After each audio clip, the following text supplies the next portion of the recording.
Heroclix fight for Gotham City. Now we're into the exciting ones. We're into the chases. Starting us off, we have number 054, Batman. He has Blake's Claws Fangs with Giant Reach 2. Charge, Leap, Climb. When a opposing character hits, after resolutions, move Batman 1 square. Heal Batman 1 square and move him 1 square. So he has that throughout a lot of the dial. Solid heal. Outwit, when Batman uses it, he may count, range, and draw line of fire from squares of terrain within 3 squares. Ignores characters, Giant Reach Blades. Solid piece. It's also, this sculpt's incredible. So he's massive. He's got his little axe. I believe these are all the absolute chases. Could be wrong on a few of them, but I know the Superman is, as well as the Wonder Woman. Pretty sure most of these are the absolute versions of the chases. Next up, we have Superman. Super sensitive. Superman can reduce penetrating damage by characters of a lower point value than himself. We have Super Strength. Once per turn, when friendly character in range line fire will attack you, instead place Superman adjacent to the original target and becomes the only target for that attack. Wow.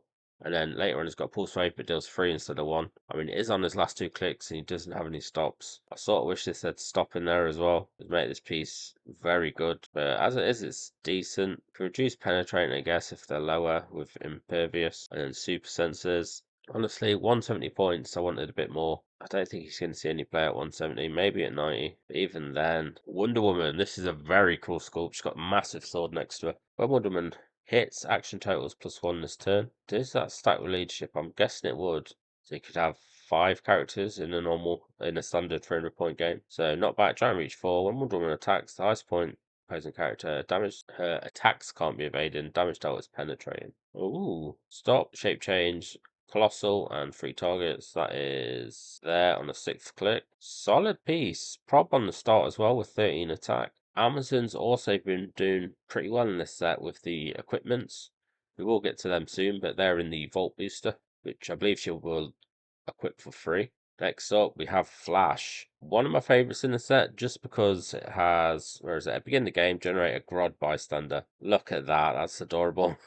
That's one of my favourite chases just because of that. But then we have, when the Flash uses hypersonic speed, he instead has 1, but only to carry Grodd. So basically, he can carry his little bystander around with him, which is solid because it does have an power. Well, let's maybe get a quick mind control out as well. It also has Prob. When the Flash uses it, after resolutions 1 to 2, place Flash up 2 squares away from its current square. 3 to 4, heal 1. 5 to 6, remove an action token. And then he also has Stop, move through blocking, charge, but don't half speed. That's on this 3rd click. Speedster keyword again. So I do see this piece getting a bit of play. Speedster is crazy strong at the minute because of the Black Flash from the Iconic set, powering up every attack that they do. But there's a little look at Grodd. Oh, he targets 3 characters though. But then we have Green Lantern. Toughness, characters on the sideline can't use sideline active, and abilities and powers granted by those characters can't be used. Big fan of this. I feel like there needs to be enough stuff that limit certain things because it can get a bit ridiculous. I mean, I feel like Beetlejuice is a bit too far in that aspect of limiting characters. It should have something, should be reduced, like just a plain outright no one can use 3 is crazy. Just like this. Stopping sideline. Characters on sidelines can't use sideline active. Stuff like Animal Man, which has got a bit silly. Seems to, if you have 10 points spare, you're probably slipping Animal Man or someone. So I'm not mad at this. I sort of like, sideline can get a bit silly, so it's good that it's something that reduces it. I mean, Black Panther removed 2 things from the sideline. I feel like that's a bit better.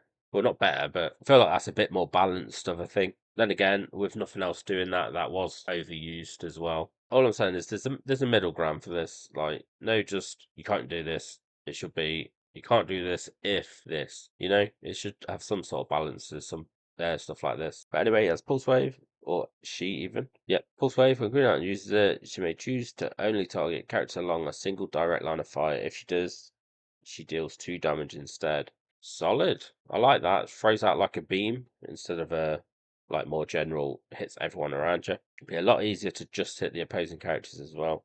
And it's 2 damage. I mean, for 75 points, I'd play it just for the sideline thing. A lot of like older players will like that sort of thing. Sidelines now is crazy compared to what it's been in the past. It's more been everything on the board. Now you got to have everything on the board. You got the sideline, you got this, you got that. Makes the game a lot more complicated. But I can see some people using this 059, we have Martian Manhunter. 3. Generate 2 Martian smoke train markers in range. This game, this characters have opposing characters occupying a square modified attack -1, and when they move or place, after resolution, move that marker. Oh, wow. So you drop them and it follows them around. 3. Remove 4 Martian smoke train markers occupied by opposing character from the game. If you do, turn to click 0.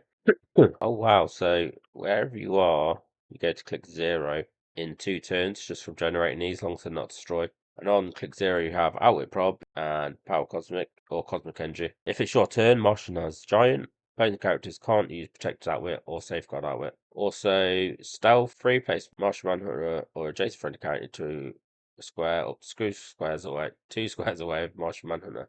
So, very cool piece. I like this. That's a cool addition. I guess it takes 2 turns to do, and then you can instantly jump into there. So maybe before their team can even get you, could be on this click, giving you outwit prob, and they lose all protected outwit. Solid 60-point piece. Very colourful as well. Number 60, we have Batman. Our second Batman chase of the set. Smoke Cloud. When Batman uses it after execution, you may place him in a square that generates smoke. If you do, he may give him closest free. And then he has flurry sidestep, so you can jump to a smoke cloud and then flurry for free. Stop.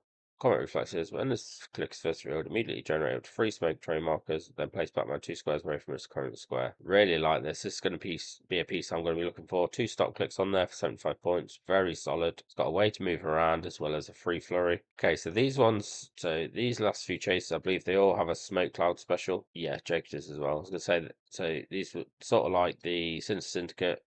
These are the Gotham City Underworld. We could be played together and have a really good combos. Batman sort of works for him as well because he can. That's only when he uses it for his, but it still does generate smoke clouds, so they would work quite well together. But anyway, when a opposing character occupying any smoke train marker is carried after execution, roll d6, 4 to 6, generate an expendable goon. Wow! And then smoke cloud is free, but only to generate markers within 2 squares. Guards a line of fire. 3. Given an opposing character within range that is occupying 1 or more smoke cloud train markers an action taken. If you can't, deal them 1 penetrating. It's got 2 stop clicks, stop mastermind. Scarecrow number 62. He has Batman enemy as well as Underworld.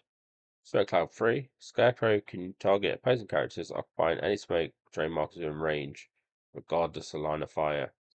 So he's got a free smoke cloud on his top. He's got a free smoke cloud traded, so he can play it as 40.